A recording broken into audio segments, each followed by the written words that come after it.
All right, welcome back, everyone. We continue right here on Pittsburgh CW. Bob Pompeani with you until 11 o'clock. Number to call is 412-575-2600. And let us know what you think. We also have Twitter action for you. That's at KDPomp. And John Kimball, you're in the producer's booth. Just so you know, my viewfinder here in terms of calls, I cannot see it. So if you do get some, let me know, I guess, on my ear, and we'll try to figure out and go from there. But Andrew Wood on Twitter says, Bob, as long as Sullivan keeps the boys' head straight, I believe they will win in 5 against Philadelphia. What do you think? Well, I like Philadelphia's team in terms of what I see. I'm just getting the call information. Hang on. What I see from their top 6 for sure. Claude Giroux and Jake Voracek are very good at what they do. They have a force in Wayne Simmons. They have some really good young defensemen who are capable of moving the puck. The goaltending stinks, quite frankly. They've always been looking for goaltenders. They acquired Peter Mrazek. Is it Brian Elliott? Is it him? Is it Alex Lyon, a rookie? Who are they going to go with? Who will they trust? And I think when you have goaltending issues, the Penguins will exploit that. However, the key to this series, in my opinion, will come down to special teams. We saw the Penguins have good success against them this year. I believe they were 5 for 13 on the power play in the 4 games won. But Philadelphia can crank it up. Their asset, their power, their strength is power play as well. And the Penguin penalty killing hasn't been all that good lately, at least not with your standards, and my standards of them are. So that could be the whole thing. The Flyers will have a much better chance of this series if there's a lot of 5-on-5 play as opposed to special teams, where the Penguins, I think, have a decided advantage. So having said that, I'm looking for the Penguins to win this in 6. I will defer to Philadelphia winning a couple of games here. Penguins had to beat them twice in overtime this year, so I think it'll be a very entertaining series. Again, the difference when you talk about Sullivan keeping the boys in check, Andrew Wood, I would say, well, listen, it's not 2012. These guys aren't going to snap and lose their minds like we saw with not just Evgeny Malkin, who I think has matured, obviously, but there's James Neal lost it a few times. There were fights all over the place. Aaron Asham was involved in that team. So I think they stay true to themselves. They don't get too carried away. They will use emotion, but they will certainly garner it and keep it in check. So I think that'll be an asset for the Penguins. Let's go to line 2. That's John. Hello, John. How are you? Hey, man. I'm good, man. How you doing? How Good, you? thanks. What's up? Hey, do you think the Penguins can beat the Flyers? I would like to see the Penguins go in 5, and I would like to see the Penguins go for a Stanley Cup. Thank you very much. All right, thank you. Appreciate it, John. Let me scoot over here. I get some information. All right, we're doing this the old-fashioned way now, as our screen down here doesn't work. So I'm going to go out to line 4, Ernie in Johnstown. What's up, Ernie? How are you? This might be Eric. Hello? Hello, Eric. Okay, I thought it said Ernie, but that's all right. Go ahead. What's up? First off, I'm glad to see the Penguins draw the Flyers. I think they're the best team for the Pens to draw out of the Metropolitan. Tell me why. I think they'll be good there. I want to talk about the Pirates, though. This pitching deal the other night, they had Feliz in, I think, the 7th again, and it was 4-2. We pulled Feliz out after he pitched good, and we put Contes in. And Contes is a good pitcher, but he had his problems the other night. Why don't they just leave Feliz in and see how far he can go?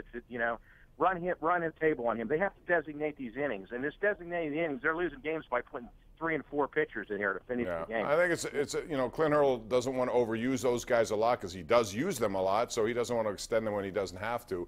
He believes in that Feliz in the 7th, Contos in the 8th, and then Rivero in the 9th. And sometimes you're right. If a guy is, especially if there aren't a lot of pitches, I don't know what his pitch count was in that 7th inning for Feliz. But if it wasn't much, I mean, I'm not opposed to that at all. I think that would be sometimes a good idea.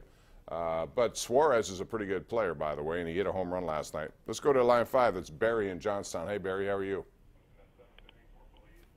Barry. All right, this is Rhino. Hey, Rhino, how are you? Yeah, what do you think about the 6th, 7th, and 8th inning? The relievers, not good job there. No, in fact, the bullpen, they've given up, I think, 21 runs so far. That's not very good. It's one of the worst numbers going in the majors. But, their starters have got to go a little longer as the season winds into its, May, June months. And you got to see those guys go deeper. Tonight it was good to see Tyone go to distance. You very rarely see that, especially with Clint Hurdle managing, because he doesn't like to do that. But if that happens, it certainly lessens the bullpen and their usage. I like Tyler Glass now. I thought he was going to be kind of my breakout player out of a young pitching staff. So far what I've seen, I like. I think the confidence is getting better with him. I'd like to utilize him in different situations as well. But, for now, they're going to do what they got to do with their bullpen, and they believe 7, 8, 9 belongs to Feliz, Contos, and then Rivero. All right, 412-575-2600 is that number. Line 2, let's go to Terry. Hey, Terry.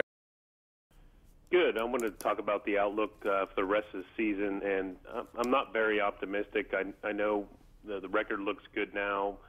We're not playing very good competition, and I'm concerned that we have utility players like Jay Hay and Mercer that would not start on other teams, and those are my main concerns for this year. Well, my main concern is that they're playing in a very competitive division, which has teams that I think have more talent than they do. And eventually that will be shown. I'm not going to change my prediction. I thought they'd finish in 4th place. I thought the key to this is a rebuild, and I have from the beginning. So I'm not going to go off of that based on 9 games. I want to see guys just get better, and we'll see where it takes them. If it means maybe you'll jump the Brewers, who have a lot of injury issues all of a sudden, or not, we'll find out. But, again, I think you got to wait a little bit. This is far too early again. That are not looked at as elite teams. I want to see what they do when they go head-to-head with some of these teams, and we'll have a better idea of what they are. But with regard to Harrison and Mercer, I think Harrison looks pretty good, especially in elite opposition.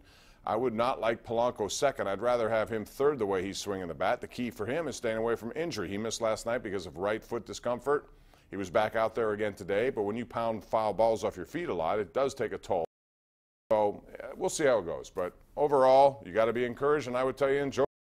That's better than most teams in the baseball right now. So it is what it is. You can only play the teams on your schedule. They have, and they've beaten them 7 out of 9 times. Let's go to line 5. That's Mike. Hey, Mike, how you doing? Hello, Mike. Yes, good. Go ahead. How are you? Good. You're on. What's up, man? How you doing, Pomp? Good. How are you? Good.